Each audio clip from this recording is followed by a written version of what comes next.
Welcome to Guide Guru. We hope this video helps. You start by powering the phone fully off. This prevents shorts and preserves data.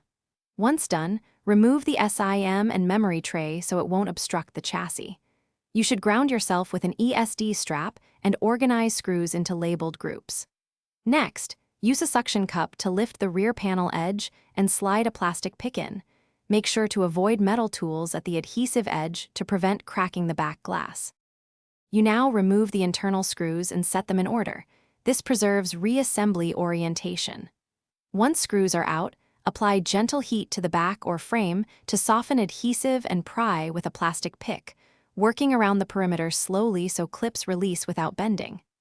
After opening, locate the battery connector and lift its bracket. You must disconnect that battery flex before touching any other cables to avoid powering circuits and causing shorts that could damage components. You should now slide a thin plastic card or spudger under the battery short distances, applying steady pressure to break the adhesive without flexing the cell. If the battery resists, reapply low heat and try again. Never use metal tools or puncture the pouch.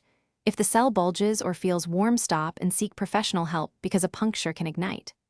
Once free, lift it straight up, reconnect a new battery or close the phone, then power on and verify.